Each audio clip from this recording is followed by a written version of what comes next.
Hi, good evening, you guys. Sorry for the slight delay in getting started. My but fault. Hopefully you're enjoying your apples and chit-chat. Apples and It's nice to have some rain. It's very sweet. Get that smoke out of here. Let's see. So hopefully you got an index card. If you're in the class, just make a comment or a question. Drop it off on your way out the door. I have another index card up here if you, for the gentleman who just came in if you want.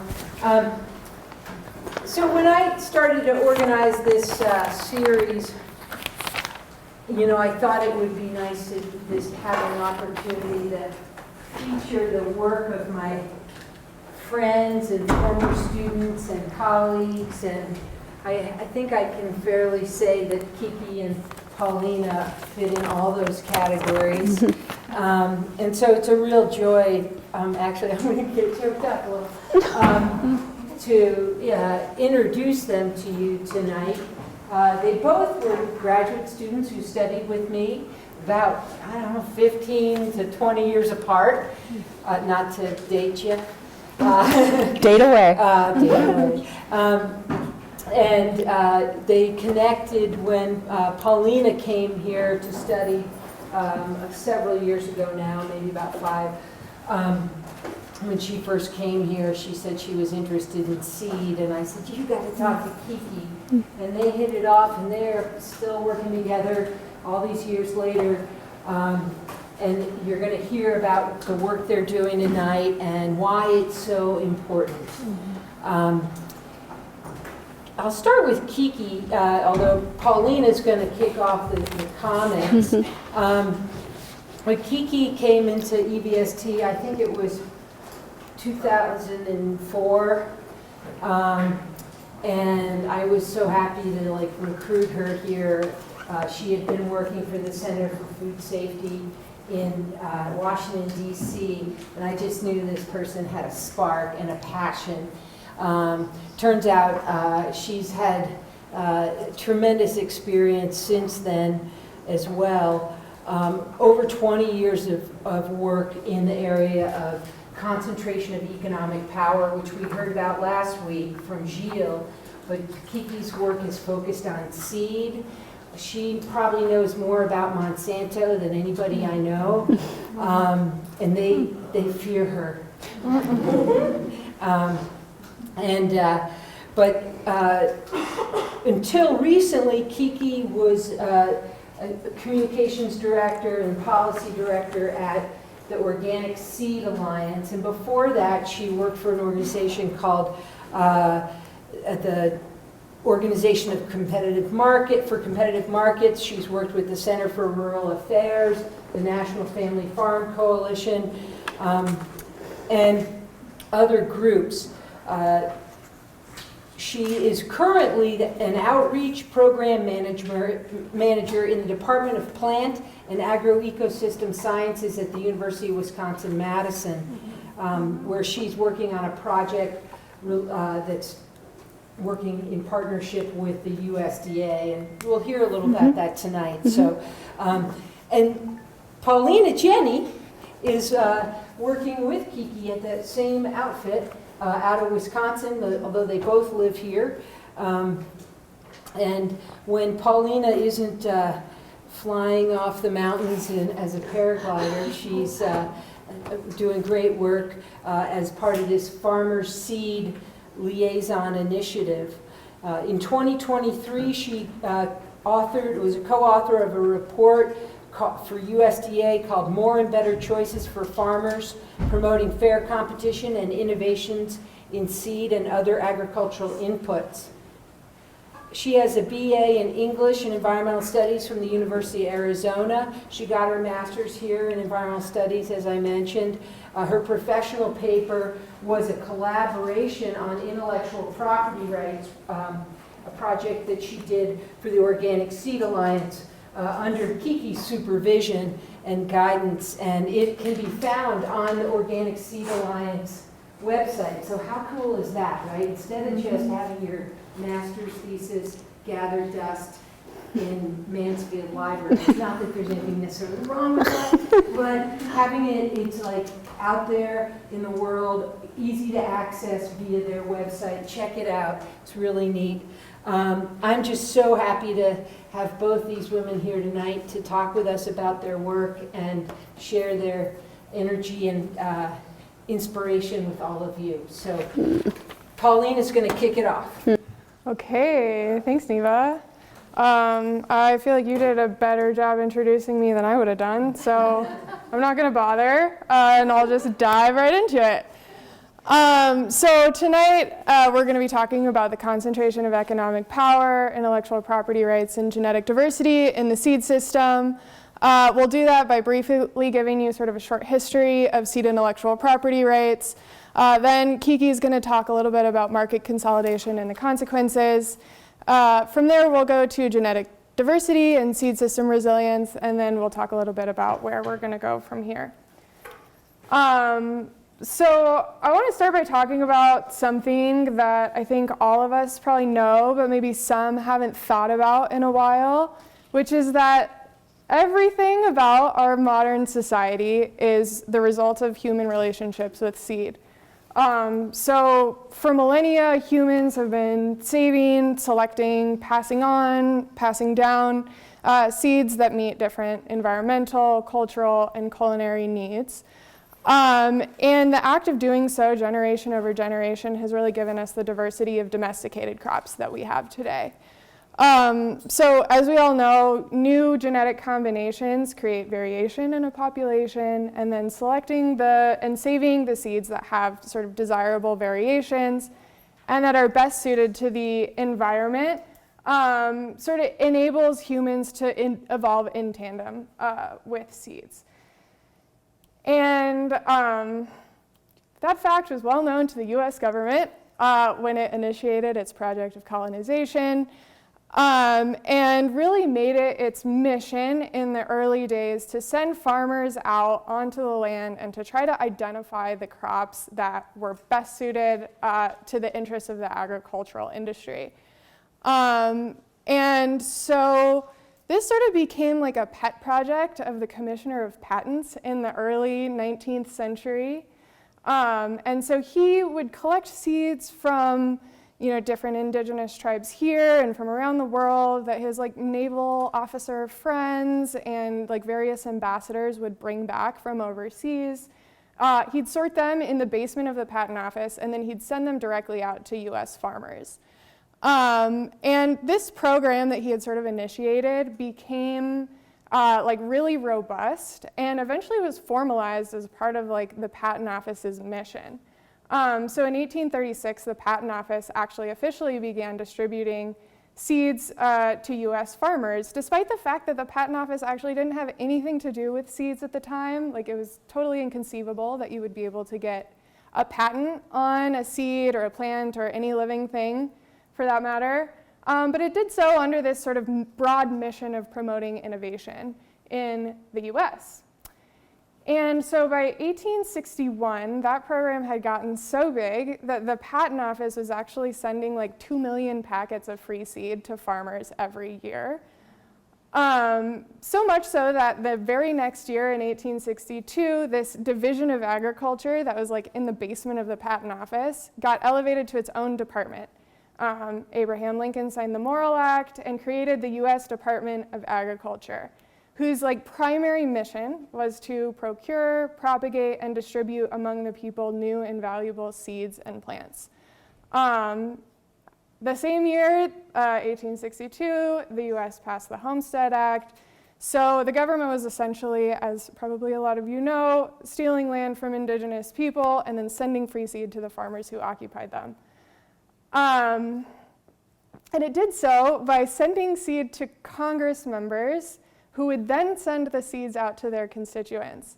And so there was actually kind of a lot of controversy about this program at the time because people saw it as a way for Congress members to essentially buy votes by sending constituents free seeds. Which I kind of wish was the way that my Congress members wanted to buy my vote, but was actually pretty controversial at the time. And the seed industry, which was sort of just getting its feet under it, sort of leveraged this more widespread skepticism to lobby to end the program about 40 years later.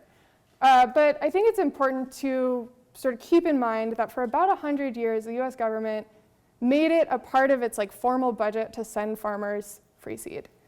And we're going to hold that fact in mind when we talk about what happened next. So over the course of the 20th century, we see the introduction of intellectual property rights in the US for plant-related inventions and the subsequent privatization of the industry. And this really started with the Plant Patent Act of 1930, which actually wasn't a response to the seed industry at all. It was a response to lobbying on behalf of the horticultural industry, who at the time was trying to respond to this exotic ornamental craze that was going on among US gardeners. So horticulturalists would go out and bring back an English rose or some beautiful Japanese vine, and they'd market it to American consumers. But because a lot of ornamentals are propagated asexually, you can take a cutting, put it in water, create a new plant. Probably a lot of us have done that with houseplants. Horticulturalists were worried that somebody would be able to take the plant that they were marketing to consumers, scale it up, multiply it, and compete with them on price without having to bear any of the costs of exploration and discovery. And so then at the same, so importantly, the Plant Patent Act then only applies to asexual methods of reproduction and does not cover any part of the plant that can be used for food. And this was really important in getting the act passed because farmers were super concerned that the industry would use intellectual property rights to control what farmers could do with their seeds on their farm. And so then around the same time, our understanding of plant genetics got a lot better. And plant breeders discovered that they could create really uniform, stable varieties of sexually reproduced plants through a method called hybridization, which I won't get super into right now, but just suffice it to say that it sort of equated this method of asexual reproduction and sexual reproduction in that both could create really predictable varieties of plants. And so the seed industry gets involved, lobbies for its own form of intellectual property rights via the Plant Variety Protection Act of 1970. And this form of, the Plant Variety Protection Act actually gets housed within the USDA. And that kind of acknowledges that the Department of Agriculture has expertise in this area, and also has an interest in promoting innovation among the seed industry. And as sort of a side note, this was part of a larger international conversation that was going on at the time. So actually, a lot of countries were adopting this sort of method of protection, so much so that it became a requirement for countries to join the World Trade Organization. So if you want to be a WTO member, you have to have some form of plant variety protection in your intellectual property laws. But the Plant Variety Protection Act also had these really important safeguards around it that protected the farmer's right to save and replant seed on their own farm, and also allowed other researchers and breeders to use that seed to create new varieties. So essentially recognizing this sort of evolutionary reality that seeds have to have sort of a continuous breeding history in order to create genetic variation. So then in the US specifically, starting in 1980, we see a series of Supreme Court decisions that make basically any living thing eligible for utility patent protection. And utility patents is the form of IP that most people think about when you think about patents. So it's designed for sort of technological or mechanical inventions. And can cover pretty much anything you can think of so long as it's sufficiently novel.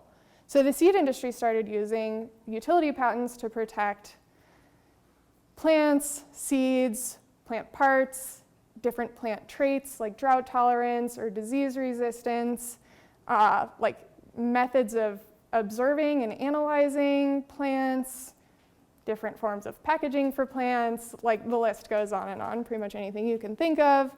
And it has none of the safeguards that the Plant Patent Act or the Plant Variety Protection Act have. So the owner of a utility patent can prevent anyone from making, using, selling, or offering to sell their innovation for a period of 20 years. And so this sort of enclosure of plant genetics was really integral in the period of consolidation that we saw starting in 1980 and up to now. Really sort of quick and dirty history of IP, and with that, I'm going to turn it to Kiki to talk about consolidation.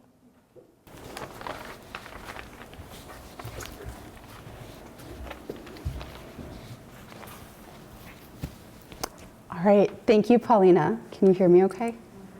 Awesome.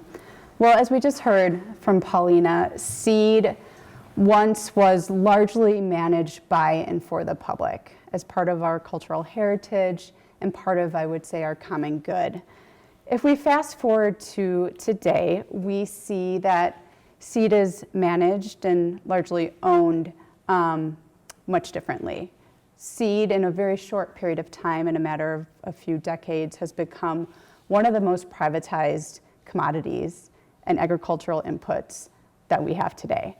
How many people in the audience are familiar with this diagram that I have up here?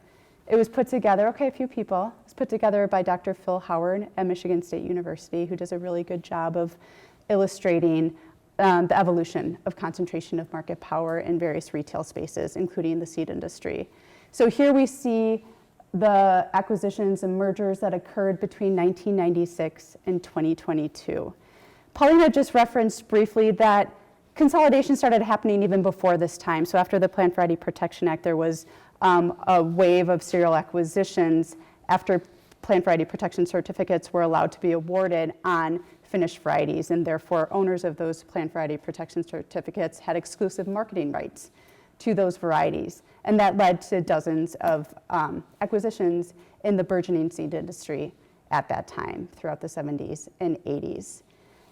Now, today, we have 4 companies that control more than 60% of the commercial seed industry globally. And what this has done is that, in an important way, it has provided an illusion of choice for farmers who either saw their independent seed supplier in their region either go out of business, or perhaps that company was acquired by one of these largest players. And I say illusion of choice because they may still think or understand that that independent regional supplier, or that regional supplier is independent, when in fact, increasingly, a lot of seed companies that we view as small or mid-sized are actually owned and controlled by one of the 4 largest players. Now, there are a number of waves of serial acquisitions, which I'll touch on here shortly. The most recent one occurred between 2016 and 2018, where the biggest 6 companies at the time merged to become the biggest 4. And as I just mentioned, those 4 companies control more than 60% of the commercial seed supply. Now, interestingly, you might have heard about some of these mega mergers, for example, of Bayer Crop Science purchasing Monsanto.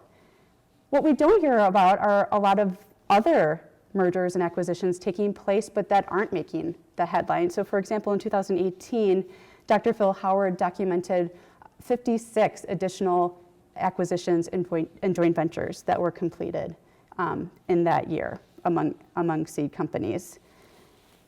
Now, agricultural economists will say that an industry has lost its competitive character, that it's no longer robust in the way of being competitive.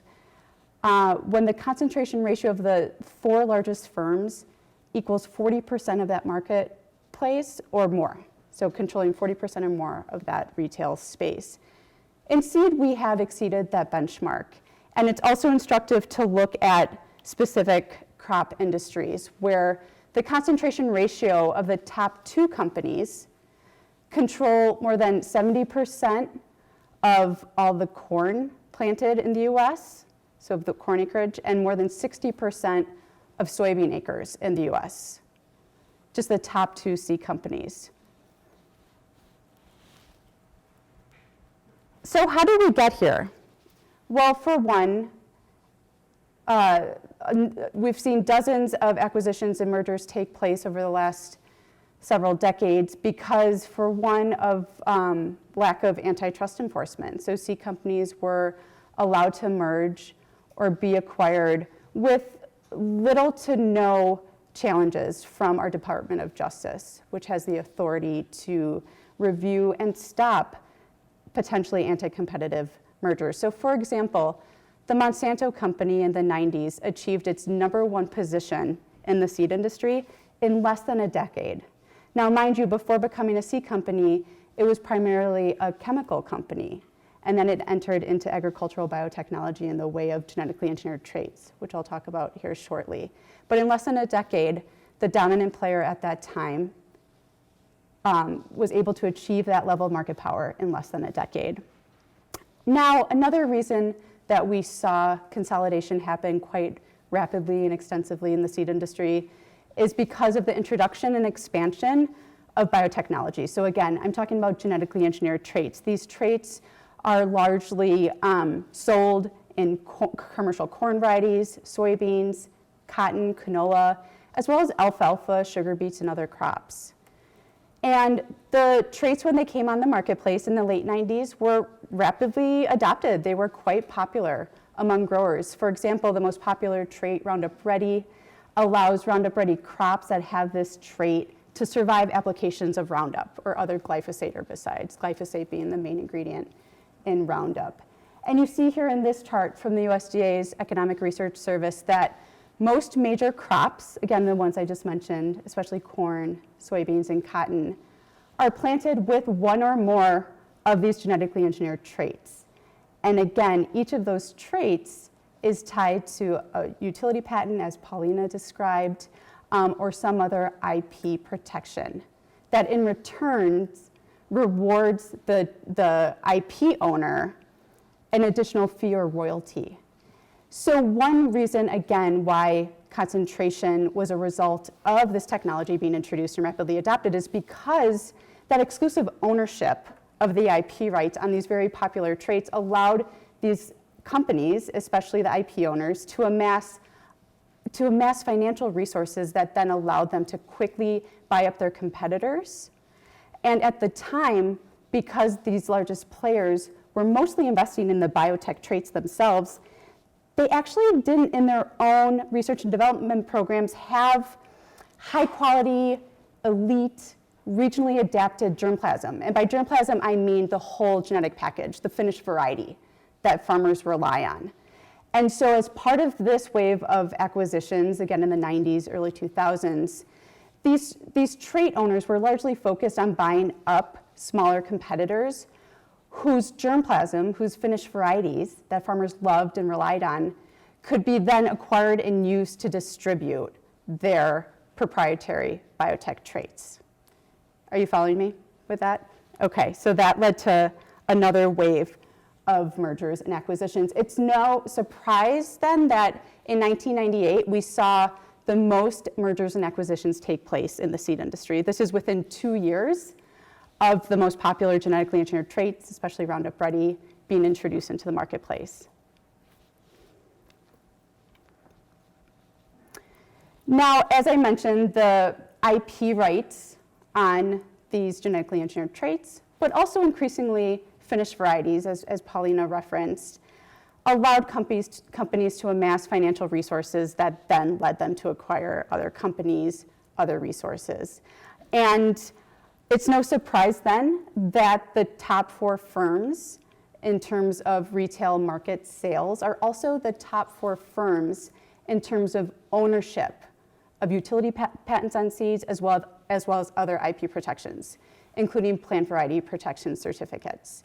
Now, over the years, we have seen a shift from companies, plant developers in general, relying more on plant variety protection certificates, switching from relying more on PVP certificates to increasingly relying on and using, especially in the commercial marketplace, utility patents to protect and enforce their developments in seed. And so with that shift, we have seen not only concentration of market power in the retail space, as we just saw on Dr. Phil Howard's diagram, but we see the concentration in the ownership of our plant genetic resources. So as Paulina mentioned, the foundation of our food, fiber, and fuel supply. So you see here that over 90%, nearly 100% of canola IP is owned by the top 4 firms.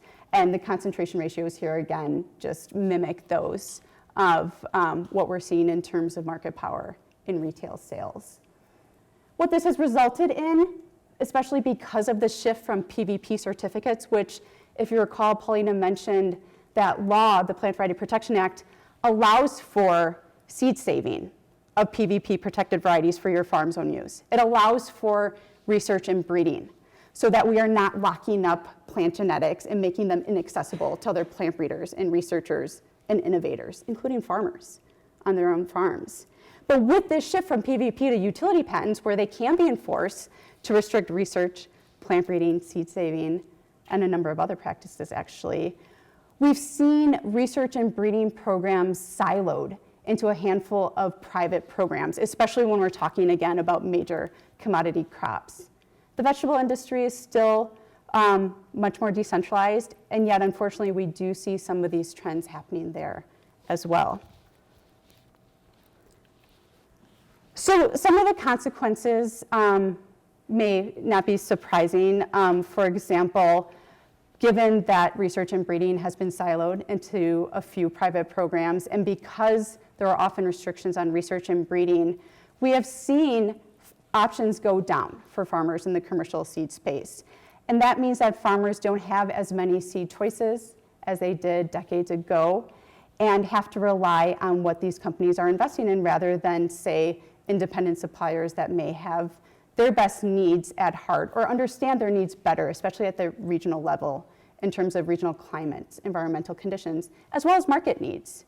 For example, we hear from growers who have had a harder time finding varieties that are especially well suited to certified organic production that don't rely on synthetic agrochemicals, for example, or even non-traded, so conventional varieties of seed that don't have a genetically engineered trait, whether it's organic or not. So choice has been impacted by this level of concentration in the marketplace. We've seen that prices have also gone up. This report, this data comes from a report from USDA's Economic Research Service. It was published last year, shortly after Paulina's report was published that she and our colleague put together for the US Department of Agriculture. And they found that between 1990 and 2020, crop seed prices skyrocketed, increasing during this time by an average of 270%. When you look at just crops with genetically engineered traits, again, remember these crops have a higher price tag because of the royalties and technology fees associated with them. We saw those seed prices, or excuse me, their research shows that these seed prices increased on average by 463% over the same period of time. Now, importantly, the prices farmers were receiving for the crops they were growing, say for the grain they were selling into the market, were not keeping pace with these increases. In other words, they weren't making up for the fact that farmers were feeling pinched. Their bottom lines were feeling pinched because their input costs were continuing to increase, including their seed prices. We have also heard from growers as well as seed suppliers that the intellectual property fee associated with the bags of seed that they're buying can be approximately half of the cost of that seed. In other words, the royalties that the owners of that IP for the traits or germplasm, those royalties are returning a large amount of money from every single bag of seed because of the technology fee that they charge and tack on to these seed sales. Now, increasingly over the years, it's become less transparent to farmers as to what part of their seed price, as I just mentioned, actually does represent a technology fee or the royalty they're paying back to the seed company. And that lack of transparency is something that we continue to hear about in a number of scenarios. We also have heard, as of this trend called trait forcing. We've heard farmers describe it. And by that, I mean increasingly farmers, especially of these major crops, are finding it difficult to find seed that may have just one genetically engineered trait incorporated into it versus, say, 3 or 5 or sometimes even more. And remember, each of those traits, again, is tied to an individual technology fee that is paid back to the IP owner in the form of a royalty. So it's no surprise that these seed prices have continued to go up. Now, an important topic to discuss in the context of fostering healthy competition in the seed industry, making sure that farmers have the choice they need to be successful, making sure that they have the rights as part of their farming system, is the topic of contracts. So this largely began with, again, the advent of the very popular genetically engineered crops in the late 90s, where farmers were all of a sudden told that they had to sign a licensing agreement. So no longer were they purchasing a seed to own, to plant on their farm and own. They now enter into a limited use license for all the seed that they purchase, which allows them access to the seed, or use of the seed rather, for a single growing season. So this has shifted a grower's relationship to seed dramatically, if you think about that. They no longer own the seed that they plant. They simply license it. And these are known as technology stewardship agreements, and they often also show up in the form of a bag tag, so on the seed packaging, and it instructs the grower that simply by opening that bag of seed, they're also showing up on seed packets, by the way, but bags of seed, by opening that bag of seed, you are bound to all the terms in a very fine print, lengthy contract. These contracts are quite similar across the biggest players, meaning that it's difficult, if not impossible, for growers to shop around for better licensing terms. And we've heard from growers that there's interest in doing so because these contracts do remove some rights. For example, by entering into some of these licensing arrangements, growers are giving up their right to join a class action lawsuit against that seed supplier, for example. They give up their right to disallowing a seed company to enter their property, to take samples of their crop during investigations of alleged patent infringement, in other words, for illegally saving seed. They also give up, or they allow access to, rather, data, production data they provide the USDA's Farm Service Agency. So there are a number of conditions in these licenses that growers tell us they rather would not have to sign on to, and yet there really is no choice given the level of concentrated market power and given that these tactics are so similar across the biggest players.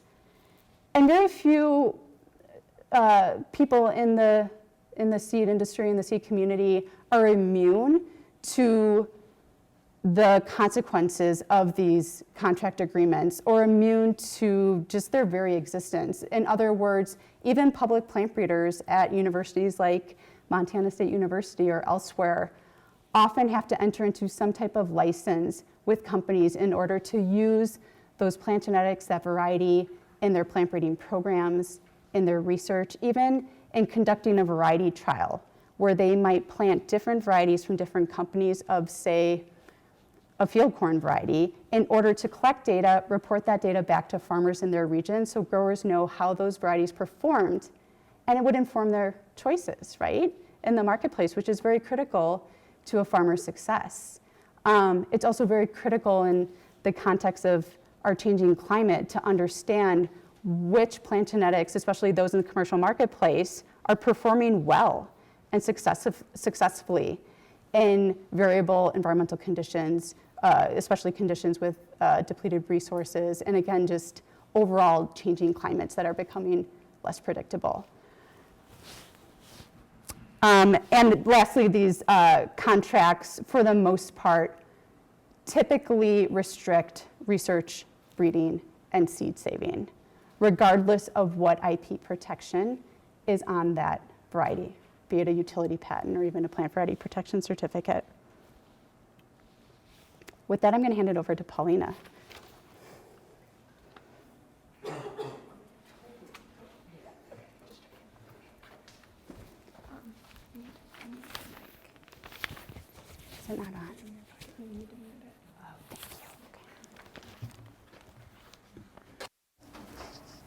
Okay, so where has this level of concentration gotten us? Well, according to this report that came out in the Proceedings of the National Academy of Sciences about 10 years ago, today most of the food for mankind comes from a small number of crops, and the total number is decreasing steadily. More and more people will be fed by fewer and fewer crops. And this is a result of a number of factors, including just like globalization in general, supply chain simplification, various government programs that prioritize certain types of production over others. But sort of undergirding the whole thing is this consolidation of the seed industry. And so what we know is that consolidation exacerbates the diversity loss we're already seeing. Dominant companies tend to focus on high volume, high value markets, like Kiki said, so like corn, soy, cotton, canola, at the expense of other forms of production that are less profitable, like perennial agriculture, organics, conventional or non-GMO markets. They also silo genetics. So while some companies do a little bit of cross-licensing of genetics, most dominant seed companies do their breeding in-house, and so they rely on a sort of small number of plant varieties to create all of the varieties that they market, which creates this really sort of narrow silo of genetics. We lose diversity all the time because of that. And then once they have, like 5 or 10 or 15 or 50 varieties that they find marketable, they are really incentivized to distribute those to the widest geographic region possible. So rather than creating, separate varieties, for example, for like a cotton farmer in Arizona and a cotton farmer in Texas, they would rather just sell one variety to both, right? Same for like, a corn grower in Wisconsin versus a corn grower in Nebraska, et cetera. So all of these things really contribute to a loss of biodiversity. And it's sort of a prophetic tale of what can happen when we see conditions like that would be the southern corn leaf blight epidemic of 1970. And so what happened here was sort of prior to the 1960s, in order to create hybrid corn seed, the only way to create a really stable first generation was to go through the cornfield and manually sterilize each individual corn plant by removing the tassel, right? So every summer, like farmers would hire thousands of high school kids to basically go plant by plant and pull the tassels off of all the corn. This obviously represents a really big labor expense for the farmer. So in the 60s, researchers discovered this gene called cytoplasmic male sterility, which essentially sterilized the pollen of the corn plant and made it so that you didn't have to remove the tassel anymore. Farmers loved this, obviously, removed a big expense for them every summer. And so as soon as that trait hit the market, everybody wanted it. And by 1969, about 85% of the standing corn crop had this gene incorporated into it. What scientists didn't know is that associated with that gene was also this susceptibility to certain types of disease. And so the autumn of 1969 was unseasonably warm, unseasonably wet, conditions that were really perfect for the spreading of disease. And southern corn leaf blight comes in and takes out 15% of the standing corn crop in the US and Canada within the span of a couple months. It did $7 billion worth of damage in 2024 dollars, and some farms experienced crop loss of 80 to 90 to 100%. It's really bad, and really underscored the problems that we see when we get a uniform, one gene spread across a large portion of the standing crop. So you're probably like, great, we learned our lesson, right? Now everything's super diverse and we'll never have that happen again. And to that I say that we actually have no idea how uniform our standing crop is. And the reason for that is because, as we talked about, In 1980, we get utility patents for plants, and now patent holders broadly interpret their rights to prevent others from doing research on the variety. So no one, like not the private industry, not the US government, anyone has ever conducted a wide-scale genetic vulnerability assessment for our standing crops. A couple of researchers a handful of years ago did an assessment on maize varieties that had come off protection, so that were already 20 years old, and they found that the majority of our standing corn crop is derived from just 3 parents, which should be really concerning to everyone. It doesn't mean that all the diversity in our crop is lost necessarily. Like the public sector can and is a really good source of diversity in the seed system. Our national plant germplasm system has 600,000 accessions in it collected over decades, including a lot of crops that nobody has worked with in a long time. But unfortunately, there aren't a lot of incentives to pull that diversity from the public sector until a crisis happens. And the national plant germplasm system has been suffering from a budget shortage for a really long time. And so a lot of the accessions in their collection have not been characterized, which is to say that we actually don't even know what's in our own plant germplasm system because there isn't the money to do the genetic analysis we would need to get that information. And so I think, we'll just talk about where we're going from here. I think if we talk for 5 or 10 minutes, then we'll have a lot of time for questions. So, okay. Can you explain accession, she's asking? Oh yeah, an accession, sorry, I guess I should have said that we could just ask questions as we go. It's kind of weedy. But an accession is an individual deposit of a unique variety. So yeah, the National Plant Germplasm System has over 500,000 unique accessions. That's across all crop types, including some that aren't even in circulation right now or that haven't been utilized at all. But yeah, there's a lot in there, and it's managed by a surprisingly small number of people. So there's just 1 or maybe 2 people who manage the entire corn collection. They're really operating on a small budget and doing a really, really important task. So maybe we can start by lobbying for more money for the NPGS. Do you want to come up and talk about the EO? Okay. So thankfully, the challenges that we've been talking about over the course of the last hour have been noticed, including by the White House. In 2021, President Biden issued an executive order on promoting competition across the American economy. And in this executive order, in the section specific to agriculture, the White House directs the USDA to develop a report outlining strategies for ensuring that the IP system, while incentivizing innovation, does not also unnecessarily reduce competition in seed and other input markets. In an important way, they were really naming this tension between antitrust laws and IP laws. Where's the appropriate balance and how is that playing out in seeds? And are there issues that need to be addressed?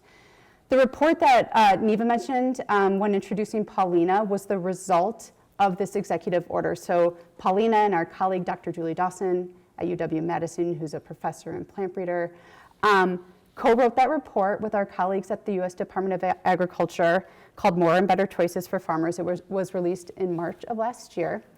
It's quite lengthy. However, I encourage you to check it out if these issues are of interest to you.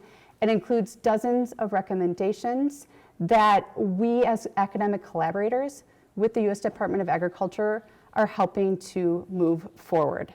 Now, one of the first outcomes of the report was establishing in the U.S. Department of Agriculture what's called the Farmer Seed Liaison. So this is the initiative that Paulina, Julie, and I are supporting, again, as collaborators. And it is to serve as a true liaison role with seed stakeholders on the ground so that we can continue to elevate concerns, experiences, ideas, solutions to the appropriate regulatory agencies. And not just to the U.S. Department of Agriculture, because another outcome of the report was that USDA launched an interagency working group that includes the Department of Justice and Federal Trade Commission, which have authority in antitrust enforcement and competition laws, as well as the U.S. Patent and Trademark Office. the USDA doesn't have all the authority they need from Congress to address the multifarious problems that we talked about today. But collectively, and through this interagency working group, we can continue to provide the information and experiences that our other agency partners need to potentially investigate and take action. The USDA wants to make sure that farmers have a seat at the table when it comes to competition concerns as they relate to the seed industry, and that includes concerns and other issues related to intellectual property rights. And so we'd be happy to talk in more detail about some of the specific initiatives that we're involved in, or some of the recommendations in the report, which include things like we need to make sure the National Plant Germplasm System is well-funded and resilient. We need to make sure that breeders and researchers have access to as much germplasm as possible so that we can continue to innovate and adapt our crop genetics to, again, our changing climates and market needs and environmental conditions. And so, again, I'm just gonna pause there so that we can leave enough time for a conversation. But at the end of the day, the goal of this initiative is to ensure that we have a resilient seed system that's truly responsive to the needs of all growers across the US, regardless of what they grow, how much they grow of it, and where they grow. So, thank you.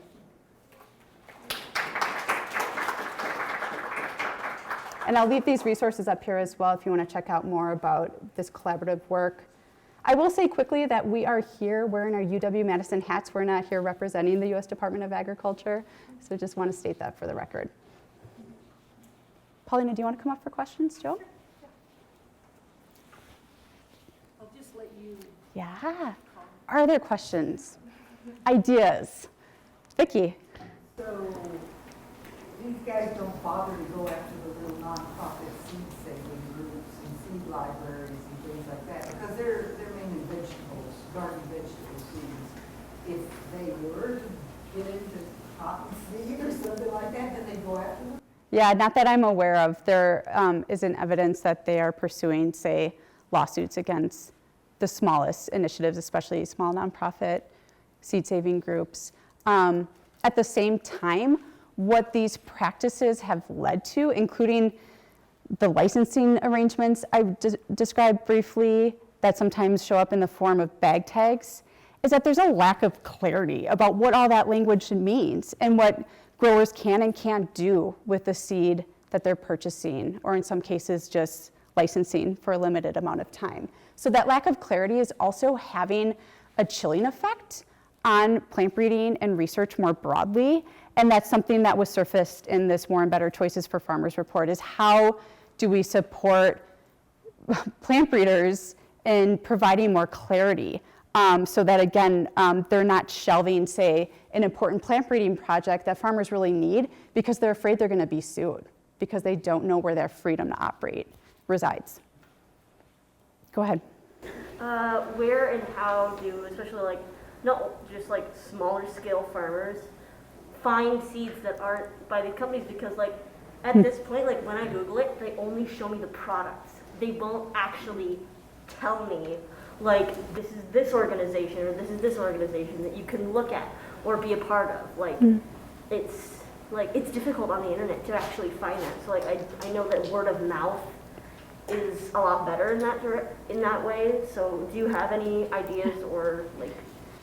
So is your question how to find seed that is quite separate from the proprietary model we described and some of the restrictions attached to it?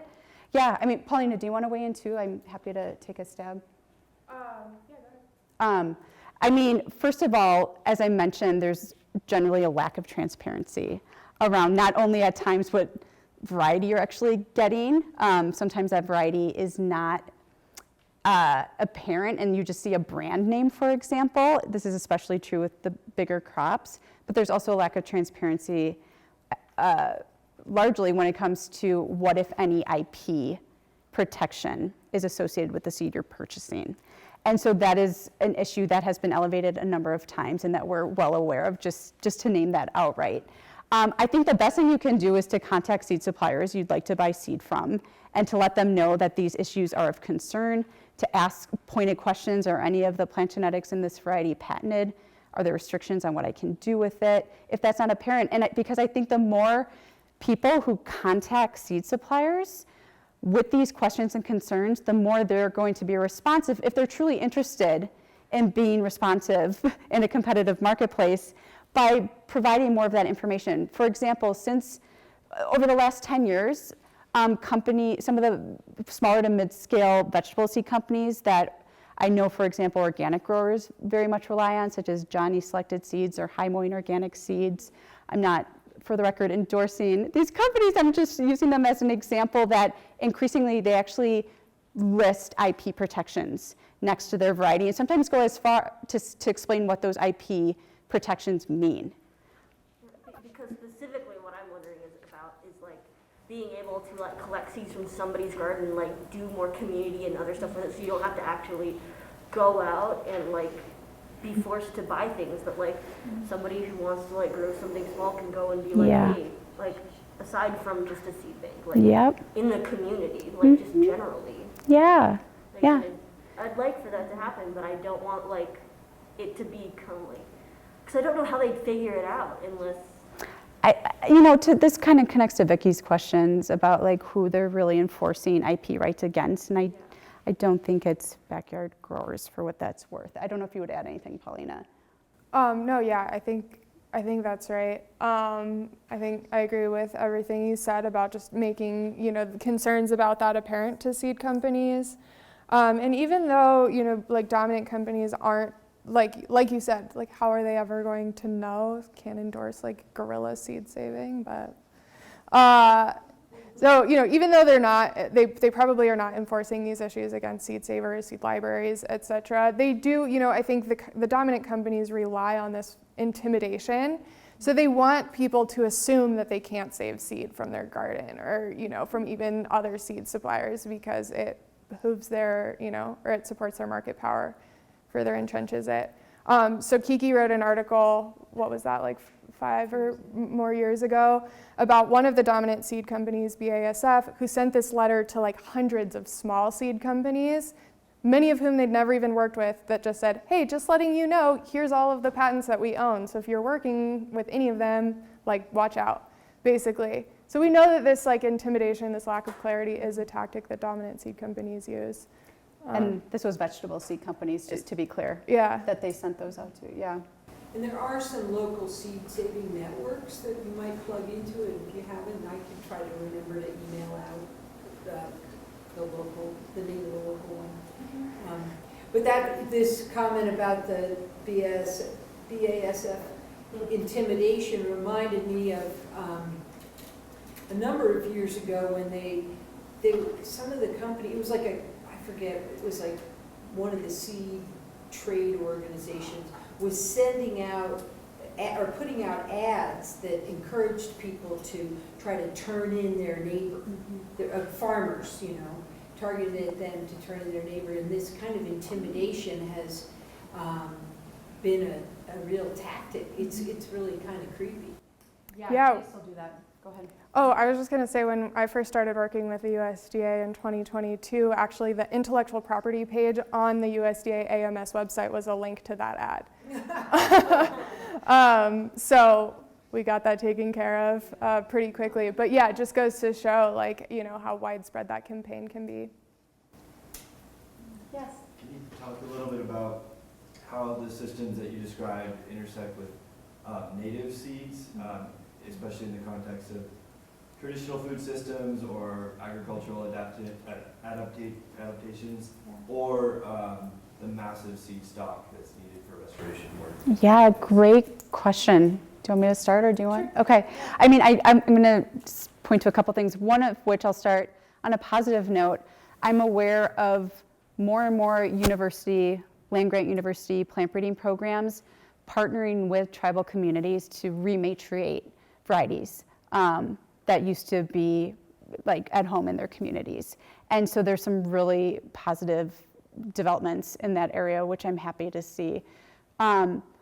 We hear from tribal communities that it can be, well, one, they're afraid of like cultural appropriation continuing in terms of, say, important varieties being, patented and then made inaccessible, or being crossed with other varieties that aren't part of their own tribal seed collections in a way that is just outright offensive or harmful. Relatedly, we also hear that some tribal members have had a hard time accessing seed, including indigenous seed, from the National Plant Germplasm System that Paulina talked about for a bit.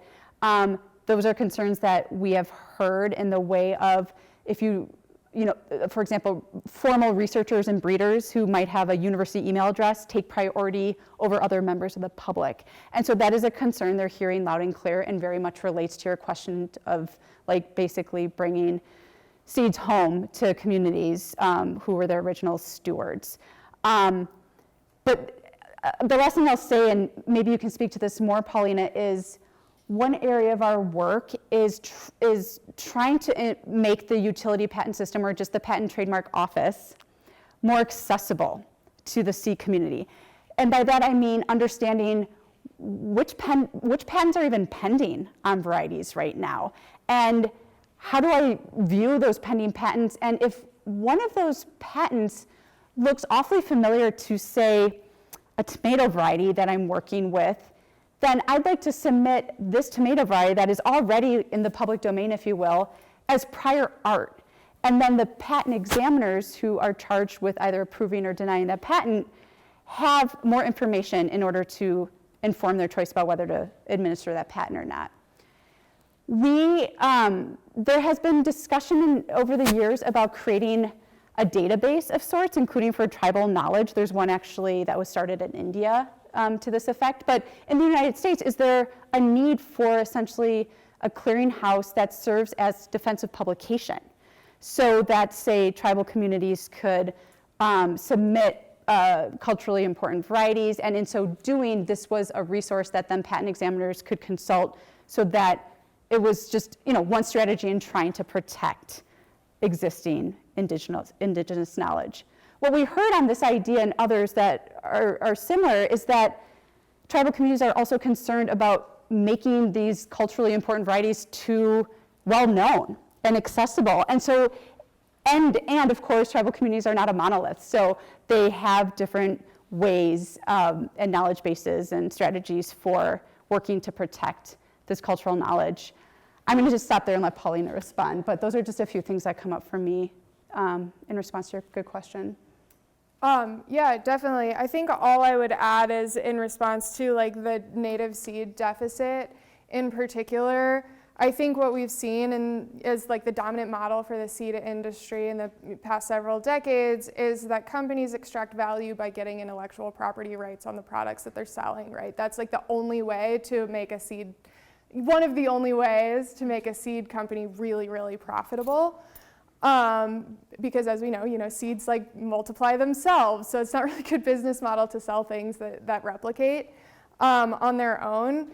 And because the patent system is supposed to only reward things that, innovations that are truly novel, it's not really possible to get like IP on native seed per se, because it's already out there. And I think that is one of the reasons why we don't see a lot of big companies that are interested in native seed production, right? So like, as you know, like the government is kind of trying, I think now, to think about how to fill that gap by providing a lot of federal dollars for seed companies who can scale up and provide native seed for restoration projects and other things.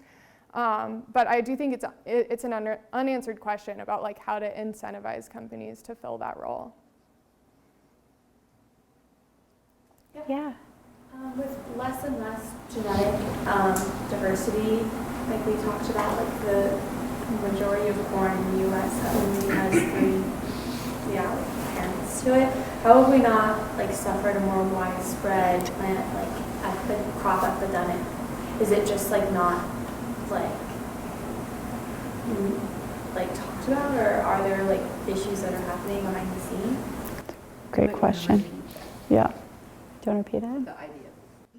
Yeah, let me try to rephrase. Correct me if I'm not getting it. But you said that because of this like widespread sort of uniformity, how come we haven't seen greater crop loss so far? And my like gut reaction to that question is I think that people were probably asking a similar question about the flu in like 2018. You know, like for me, it feels like it's a matter of time. People were like, the next pandemic feels really overdue. And, you know, there it was. But again, like it could be that there's more diversity than we know about, but because these especially like commodity crops are so privatized and restricted, we just don't know. Like there was a program that the USDA sponsored about 20 years ago called the Genetic Enhancement of Maize, which was in part a response to this blight epidemic in 1970, that appropriated genetics from around the world, especially like tropical maize, and was trying to infuse those genetics into the US supply in order to sort of safeguard around that diversity. But if you Google it, like you won't find anything. So maybe it was successful, maybe it wasn't, we just don't know. Yeah. I mean, I think we do see certain varieties that are now, you know, you'll see it, farmers are saying, oh, all of my corn blew over. Like we accidentally planted all of one variety because it wasn't clear. We bought from a couple of different companies. Turns out they sent us all the exact same seed, and all of our corn was susceptible to lodging, which is when the stalk breaks in high winds. But a lot of those losses, I think, just aren't reported. So yeah, I think it's both. Yeah. I wouldn't add anything. Neva? I have one, but if there's Okay, so, go ahead. yeah, go ahead. Just as far, like if you have something in a crop that like goes wrong and you're like, wow, I'm curious what was up with this seed, like what are strategies to pursue looking into that? Mm-hmm. Yeah, I mean, I would probably contact the company and ask if similar problems were reported, talking, like depending on what you're growing, what scale, like you could talk to neighbors. You could talk to agricultural extension. We're affiliated with the university whose job it is to basically like hear of those complaints and find solutions or answers. I don't know, what else would you add? Yeah. Yeah. Do you speak from experience? I am a farmer, yes. Okay, yeah. I guess Yeah. further on that, like if you do find like a connection that like something could have been wrong with like the seed supply, is there something Yeah. that you can do? Like, I don't know if you guys know that. Like, is there something you can do? Yeah. As a small farmer, like, Yeah. I mean, again, it depends, especially on the supplier, manufacturer, IP owner. The lengthy licensing agreements that I discussed often shield the company from liability in most cases. So, yeah.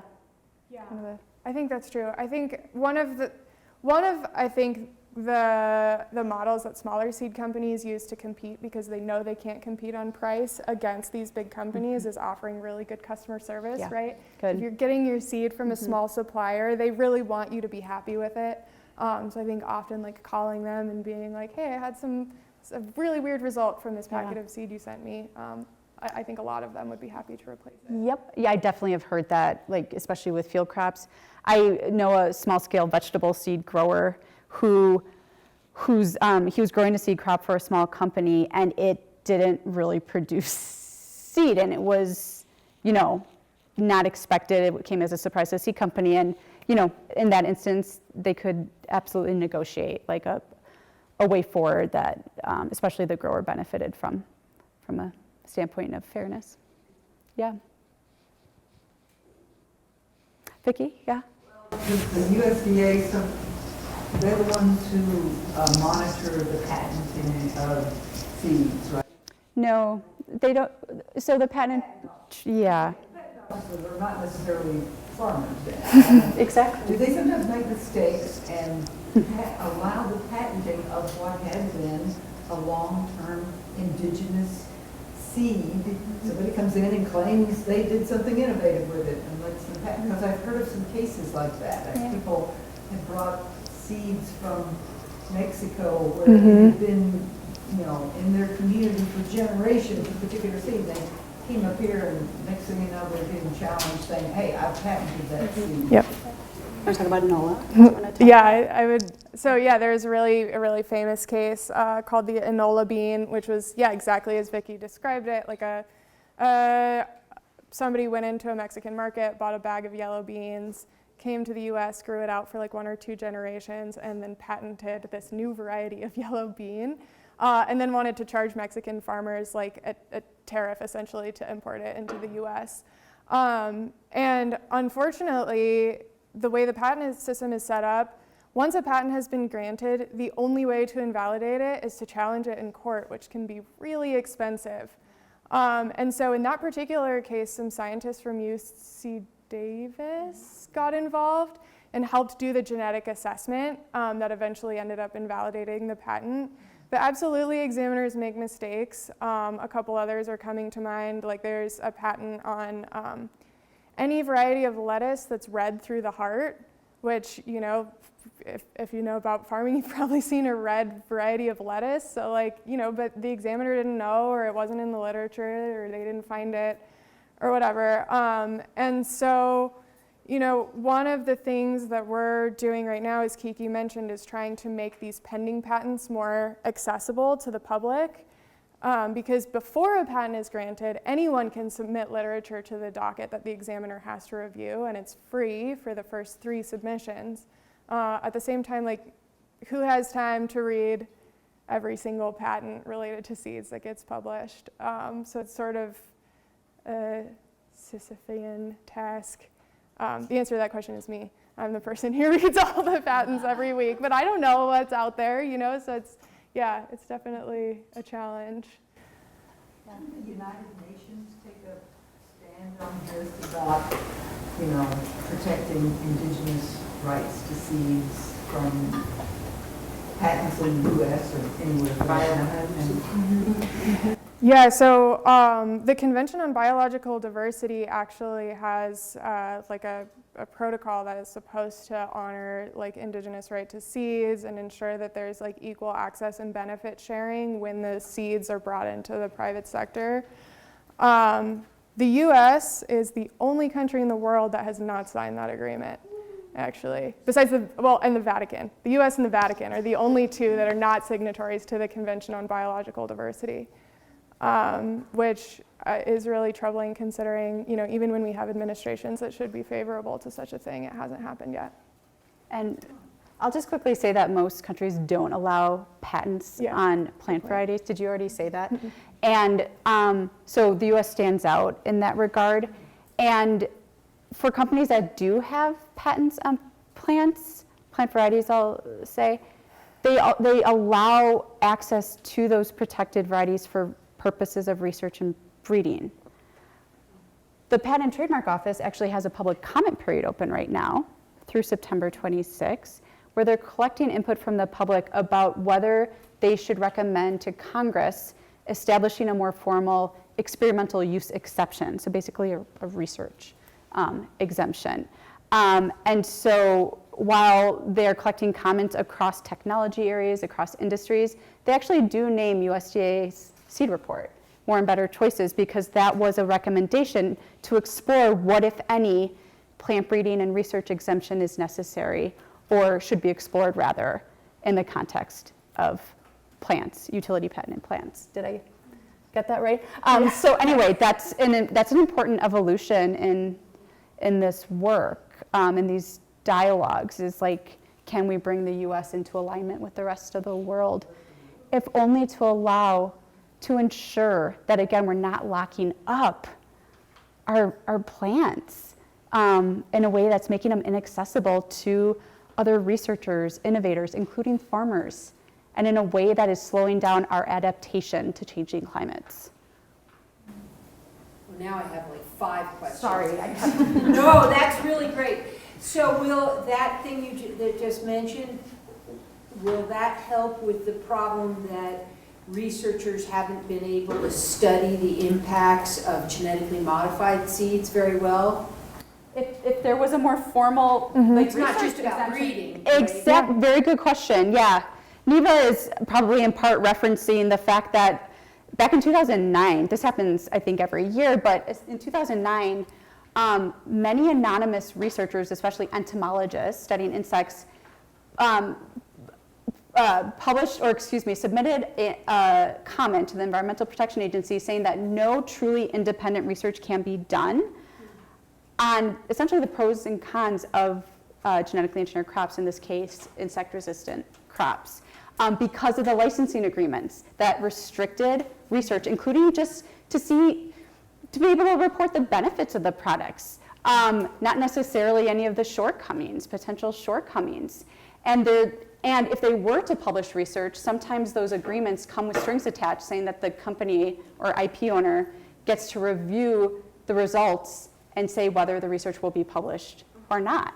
And so, yes, Neva, that would be one solution. And in pharmaceuticals, this has been a really important issue in order to get generic pharmaceuticals into the marketplace as fast as possible.